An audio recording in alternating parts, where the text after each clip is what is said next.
Zoom is available.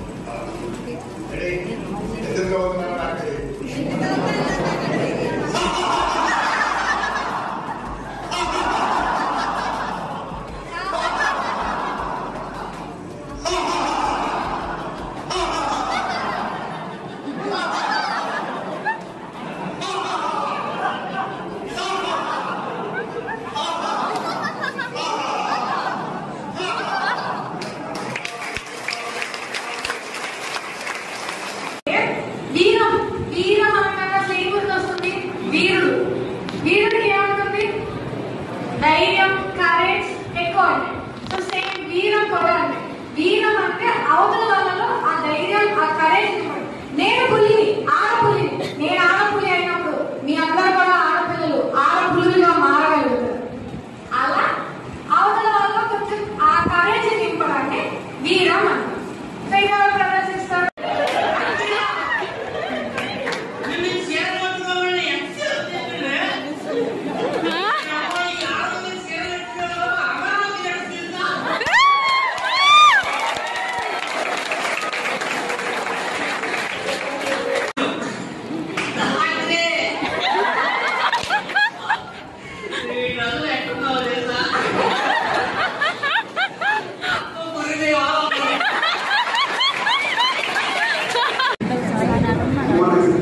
మా అమ్మ నాకు పెళ్లి చూస్తుంది.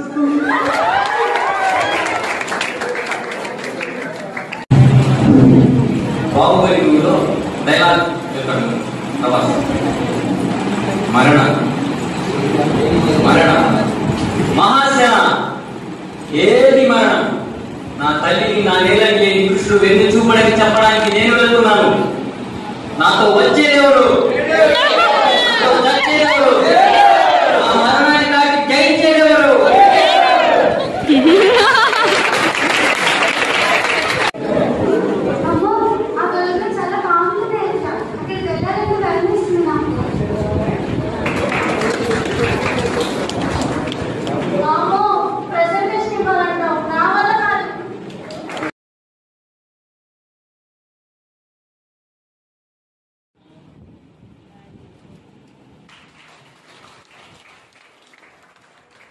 కొంతమంది ముందు నుంచి నేను మాట్లాడుతున్నప్పుడు నువ్వు మాట్లాడేది కరెక్టా లేదా అని అనాలిసిస్ ఉండాలా ఉండకూడదా? Of course yes. సో చాలా మంది నన్ను అడుగుతారు ఫస్ట్ స్పీచ్ ఇవ్వడానికి నాకు కొన్ని టిప్స్ ఇస్తారా అని. ఆ టిప్స్ లోనే ఒక అగ్రివేషన్ ఉంది. ఎవరికైనా తెలుసా? Tips, TIP, best tip for your first presentation. Okay, let me define. First tip అనే వర్డ్లో టీ అంటే టైం మేనేజ్మెంట్. నువ్వు ఎంతసేపు మాట్లాడాలనుకుంటున్నావు, ఎలా మాట్లాడాలనుకుంటున్నావు, ఆ టైం మాట్లాడేటప్పుడు మాట్లాడుతున్నాడు. Relaxation techniques. మన ఫస్ట్ స్టేజ్కి రాగానే ఫస్ట్ మనకి ఏమనిపించింది? గుండె ఫాస్ట్ కొట్టుకునేది, అవునా? తర్వాత లెగ్స్ షేక్ అవుతాయి తెలియకుండా, ఓకే? ఆ తర్వాత హ్యాండ్స్ షేక్ అవుతాయి. ప్రిపేర్ అయ్యి వచ్చిన కానీ మర్చిపోతాం. So this is relaxation technique. First రాగానే take breath strongly and release and be calm. And next college అందరూ మాట్లాడండి ముందుకు వెళ్ళి మాట్లాడండి అందరూ కానీ ఎలా మాట్లాడాలో ఎవరు చెప్పరు. చిన్నప్పటి నుంచి